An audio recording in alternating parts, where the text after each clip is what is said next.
हमारी सुलोचना अपने चारों ओर नजर दौड़ाती है। उसे उस जगह का हाल देख के यकीन नहीं हो पा रहा था कि वो नर्क के बाहर आ चुके हैं। वो जगह नर्क की ऊंची दीवारों वाली काल कोठरी तो नहीं, लेकिन ऐसा लग रहा था जैसे नरकासुर से विशेष तौर पे वो हिस्सा उन कैदियों के लिए बनवाया गया था जो नर्क से भागने की कोशिश करते थे, ताकि उसके बाद भागने का कोई विचार भी उन्हें छू ना पाए। दुकान के पिछले हिस्से में एक सीढ़ी रखी थी। सुलोचना हिचकिचाते हुए सीढ़ी को खींच के दो छत्ती से टिकाकर ऊपर की ओर चढ़ती है। ऊपर का माहौल तो और भी अधिक बोझिल था। एक कोने में मैला पुराना गद्दा पड़ा था, सिरहाने एक पानी की मटकी और एक गिलास। दीवारों पर मकड़ी के बड़े बड़े जाले लग रहे थे। शायद कुछ खाने का टुकड़ा कभी गलती से गिर गया होगा, लेकिन अब वहाँ चींटियों का घर बन चुका था। मायूस राजकुमारी खुद को संभालने के लिए जैसे ही धूल भरी बाट पर हाथ रखती है, तुरंत उसे वापस खींच लेती है। परेशान होकर हार मान के उसके मुंह से निकलता है, काश कोई जादुई शक्ति इस कमरे को साफ और व्यवस्थित कर देती। सुलोचना ने इतना बोला ही था कि मानो जैसे शक्तियों ने राजकुमारी की सुन ली। एक चमकती हुई रोशनी के साथ पल भर में पूरे कमरे का रूप बदल गया। गद्दा साफ ही नहीं बल्कि बिल्कुल नए जैसा लगने लगा। चमचमाती नीली दीवारों पर दाग धब्बे का निशान भी नहीं। जमीन से लेकर बाट तक सब इतना साफ कि जैसे कभी धूल देखी ही ना हो। यही नहीं, पूरी दुकान की ही काया पलट हो गई। सब कुछ बिल्कुल शीशे जैसा चमकता हुआ साफ। बड़े समय बाद राजकुमारी के चेहरे पर खूबसूरत मुस्कान आई। नीचे बनी एक छोटी सी कोठरी को गुसलखाना बना रखा था, जिसमें न बिजली थी न पानी। लेकिन अब राजकुमारी को इस बात की कोई फिक्र नहीं थी। जादुई शक्ति अपना काम कर रही थी और देखते ही देखते सफाई भी हो गई। नल में पानी भी आ गया और ऊपर लगा बल्ब भी टिमटिमाने लगा। बल्ब देखकर एक बार तो राजकुमारी हैरान हुई, लेकिन टेलीफोन से निपटने के बाद अब वो धीरे धीरे इस आधुनिक दुनिया के अनोखे यंत्रों से घबरा नहीं रही थी। बाकी जगह भी अब बिजली का असर आने लगा। काउंटर के पास लगा कूलर चलने लगा और ऊपर के कमरे में पंखा भी। राजकुमारी शक्ति प्रयोग में इतनी मग्न हो गई कि सुनहरी किताब में अपनी शक्तियों के बारे में लिखने का ध्यान ही नहीं रहा। राजकुमारी को नर्क से मिली शक्तियाँ उत्तेजित होती जा रही थी। अचानक एक बल्ब फटने की आवाज आई, फिर गुसलखाने का नल टूट गया और पानी तेज बहाव के साथ भरने लगा। और तो और ऊपर कमरे में रखा आईना टूट के चूर चूर हो गया। तभी राजकुमारी को सुनहरी पुस्तक याद आ गई। उसने फौरन अपनी शक्तियों के बारे में लिखा और तब जाके उथल पुथल शांत हुई। राजकुमारी सुलोचना ने सुनहरी पुस्तक को हमेशा साथ रखने का उपाय निकाला। उसे छोटा करके एक लॉकेट बनाया और अपने गले में डाल दिया। चलो, अब कभी भी आपत्ति के समय हम इसे ढूंढना नहीं पड़ेगा। नहा धो के साफ सुथरे शलवार कमीज पहनकर राजकुमारी का चित्त अब बिल्कुल पहले से कहीं बेहतर हो गया। यूं तो इस प्रकार के वस्त्र उसने पहले कभी नहीं पहने थे, लेकिन उसे शहनाज के रूप को भी भली भांति जानना होगा। उसी की वेशभूषा में रहना होगा। वैसे एक बार को सुलोचना के मन में आया जरूर था कि जादुई शक्तियों का प्रयोग करके अपनी राजभूषा बना ली जाए, लेकिन अपने आसपास देख लगा नहीं कि वो इस दुनिया का हिस्सा लगेगी। अब बारी थी काउंटर की। उसका इकलौता साथी मैंड्रिक का पौधा वहाँ उसका इंतजार कर रहा था। नीचे की दराज से सुलोचना को एक तस्वीर मिलती है। लगभग 30 साल का पतला सा एक आदमी उसी बागीचे के दरवाजे पर खड़ा हुआ था। सुलोचना समझ जाती है कि वो शहनाज के पिता थे। वो उस तस्वीर को वापस उसी दराज में डाल देती है। फिर उसकी नजर काउंटर पर मैंड्रिक पौधे के बगल में पड़े पर्चों के ढेर पर आके टिक जाती है। सुलोचना उन्हें पढ़ने की कोशिश करने लगती है। ये क्या होता है? उस पर्चे को नीचे रखकर वो दूसरा उठा लेती है। Electricity bill. उफ, अब हमें कौन बताएगा ये सब क्या है? गुरुजी, मैंड्रिक पौधे से कालीचरण की आवाज आई। हमें लगा नींद में बड़बड़ा रही हैं आप। नींद तो उड़ी हुई है गुरुजी। बहुत कुछ सीखना है। ऐसा लगता है जैसे अनजान लोक में आ गए हैं, विचित्र लोगों के बीच। और जिस विचित्र शब्दावली में आप अभी अभी बात कर रही थी, वो कौन से मंत्र थे? मंत्र नहीं, पर्चे गुरुजी। अलग भाषा में कुछ लिखा है। राजवैद्य हैरान होकर पूछते हैं, आपको वो भाषा आती है? सुलोचना मुस्कुरा देती है। नर्क में सबकी चिट्ठियां लिखते लिखते कई भाषाओं के कुछ शब्द पकड़ लिए, लेकिन इन शब्दों का अर्थ और प्रयोग समझना हमसे परे है। कोई बात नहीं, वो भी बहुत शीघ्र सीख जाएंगे। आपकी बुद्धि बहुत तीव्र है। सुलोचना को ये बात सराहना नहीं बल्कि उत्तरदायित्व की तरह लगी। बिना कुछ और कहे उसने सारे पर्चे समेट के काउंटर की पहले दराज में रख दिए। फिर एक भयभीत आवाज में उसने कालीचरण से पूछा, गुरुजी, नरकलोक का हाल कैसा है? हमारे वहां से भागने के बाद नरकासुर तो आग बबूला हो रहा होगा। मैंड्रेक गंभीर हो जाता है। अधिक जानकारी तो नहीं, किंतु सुरक्षा पहले से भी कड़ी हो गई है। इतिहास में ये दूसरी बार हुआ है कि नरकलोक से कोई बच के भागा हो। नरकासुर अब क्या करेगा किसी को पता नहीं। आपको सतर्क रहना होगा। सुलोचना गहरी सांस भरकर बोली, गुरुजी, एक बात बताइए, नरकासुर इतना शक्तिवान है, नर की सारी ताकतों का मालिक है। अगर वो कभी राजकुमार अर्जुन को ढूंढने में सफल नहीं हुआ तो हम कैसे ढूंढेंगे उसे? अपने पर विश्वास रखें राजकुमारी। आप सफलतापूर्वक नर की चौखट को पार कर धरती लोक पहुंची है। राजकुमार को भी ढूंढ ही लेंगे। मेरी विद्या और गणना के अनुसार वो आप ही के कहीं आसपास हैं। आपका उस फूलों की दुकान पर होना कोई संयोग या अनियमितता नहीं है।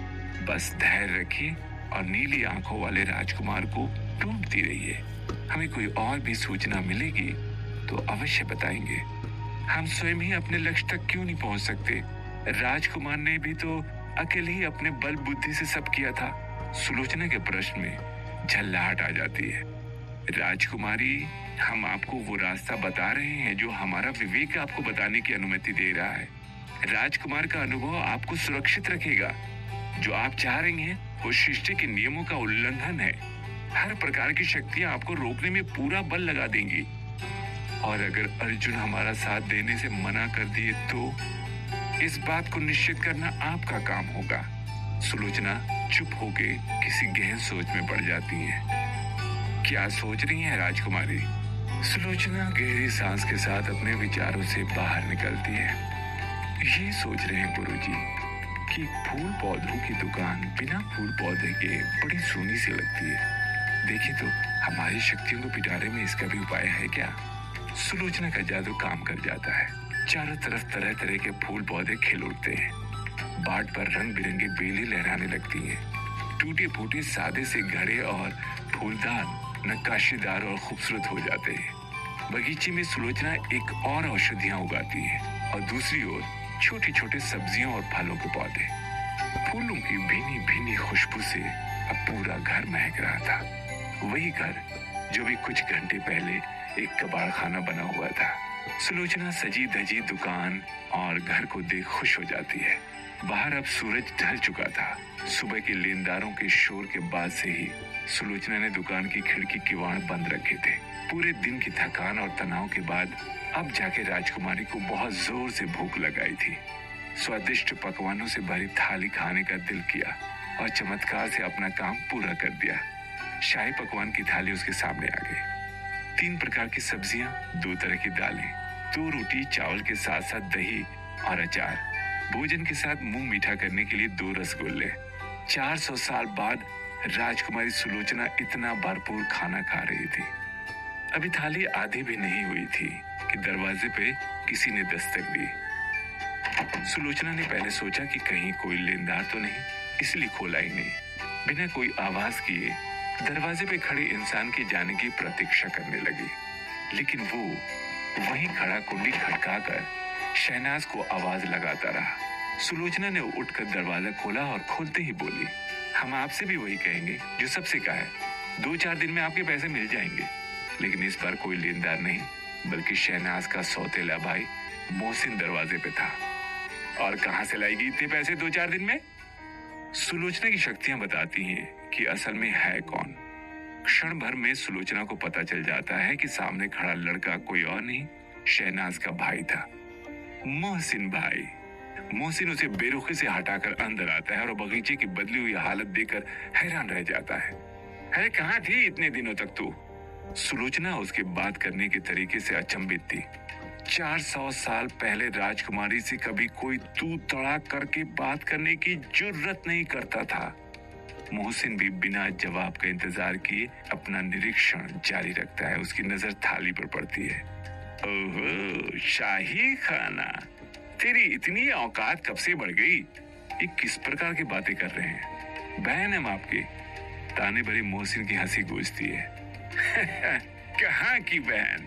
भिखारन है तू। अब्बू ने पैदा किया है इसलिए बर्दाश्त कर रहा हूँ, वरना दरियागंज के गंध में तू भी पड़ी रहती अपनी माँ की तरह। उसकी बात सुन के सुलोचना बुत बनी खड़ी रह जाती है। मोहसिन काउंटर के दरवाजे छांटने लगता है। अब बता, कहाँ है पैसा? कौन सा गड़ा खजाना मिल गया जो दुनिया जहान में कहती फिर रही है कि 4 दिन में कर्जे चुका देगी? सुलोचना की हैरानी घृणा में बदलने लगती है, पर वो कुछ नहीं कहती। बोलेगी या हलक से बात निकलवानी पड़ेगी? कोई रईस बकरा पटा लिया है क्या जो तेरी खूबसूरती से अपनी दौलत लुटाने को तैयार हो गया? सुलोचना इतना सब कुछ सुन के चुप रह ना पाई। अपनी बहन तो क्या, किसी भी स्त्री के बारे में इस तरह की घिनौनी बातें करते हुए लाज नहीं आती आपको? मोहसिन 2 क्षण के लिए स्तब्ध हो जाता है, फिर जोर जोर से हंसने लगता है। अब ये कौन सा नया ड्रामा है? लाज, स्त्री? अगर आप यही सब जली कुटी सुनाने आए हैं तो निकल जाइए हमारे घर से। मोहसिन अब गंभीर हो जाता है। हमारा घर? औकात है तेरी किसी भी घर की?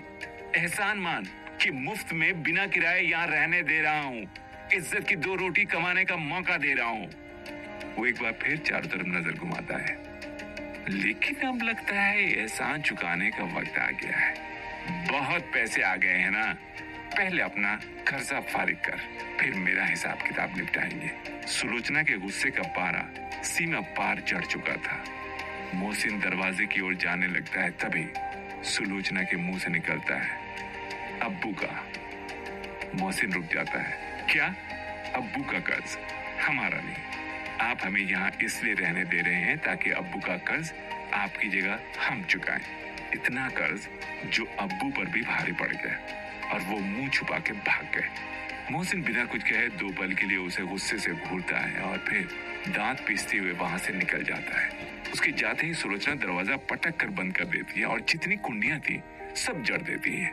सुलोचना अपने आप को शांत करने की कोशिश करती है और खुद से बुदबुदाती है। पहले ही दिन इतनी मुसीबतें देखने को मिल गई, अब ना जाने कौन कौन सी बलाएं आएंगी। नर्क में सुलोचना की आवाज राजवैद्य कालीचरण तक पहुंचती है। वो ध्यान में लीन सुनने की कोशिश करते हैं, लेकिन इससे पहले कि सुलोचना की दुविधा का उत्तर दे, उनकी कोठरी के बाहर कदमों की आहट होती है।